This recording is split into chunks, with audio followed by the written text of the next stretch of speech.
તો સુરતમાં વહેલી સવારથી જ વરસાદી માહોલ છે। દક્ષિણ ગુજરાતમાં હવામાન વિભાગે ઓરેન્જ એલર્ટ જાહેર કર્યું। ઉપરવાસમાં પડી રહેલા ભારે વરસાદને લઈને ઉકાઈ ડેમમાંથી પાણી છોડાયું। વરાછા, કતારગામ, અમરેલી, અઠવા, રાંદેર સહિતના વિસ્તારમાં સવારથી જ વરસાદી ઝાપટા વરસ્યા। એકાએક જ ભારે વરસાદના કારણે લોકો મુશ્કેલીમાં મુકાયા। ભારે વરસાદના કારણે લોકોને હાલાકીનો સામનો કરવો પડ્યો।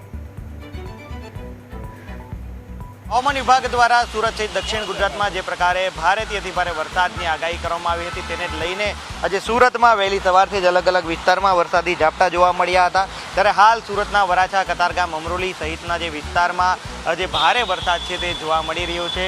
વરસાદના કારણે વાહન ચાલકોને અટવાવાનો વારો આવ્યો છે। કામ ધંધે જે લોકો જતા હતા તેઓ એકાએક જ અટવાયા છે। મહત્વની વાત છે કે સુરત સહિત દક્ષિણ ગુજરાતમાં જે ઓરેન્જ એલર્ટ આપવામાં આવ્યું છે અને તેને લઈને વહેલી સવારથી જ અલગ અલગ જે વિસ્તારો છે તેમાં ભારે વરસાદ જોવા મળ્યો હતો। ત્યારે સુરતમાં પણ એકાએક જ આજે સુરતના વરાછા, કતારગામ, અઠવા સહિતના વિસ્તારમાં વરસાદી વાતાવરણ જોવા મળ્યું હતું અને વરાછામાં ધોધમાર વરસાદ જે છે તે શરૂ થયો હતો।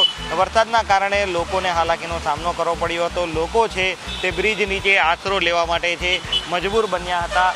મહત્વની વાત છે કે હવામાન વિભાગે જે પ્રકારે આગાહી કરી છે તેને લઈને સુરતના ઉપરવાસમાં ભારે વરસાદ પડી રહ્યો છે અને કોઝવેમાંથી પણ પાણી છોડવામાં આવી રહ્યું છે। તેને લઈને સુરતની તાપી નદીમાં નવા નીરની આવક થઈ છે અને કોઝવેની સપાટી છે તેમાં પણ વધારો થઈ રહ્યો છે। હાલ 8 મીટરની સપાટીથી કોઝવે છે તે ઓવરફ્લો થઈ રહ્યો છે અને નયનરમ્ય દ્રશ્ય પણ છે કોઝવે પર સર્જાયા છે। ત્યારે હાલ જે પ્રકારે હવામાન વિભાગની આગાહી છે તેને લઈને સુરતમાં હજી વહેલી સવારથી જ અલગ અલગ વિસ્તારમાં વરસાદી માહોલ છે તે યથાવત જોવા મળી રહ્યો છે। કેમેરા પર્સન કેસી વઘાસિયા સાથે મિત્રુલ પાપરા, ન્યૂઝ કેપિટલ, સુરત।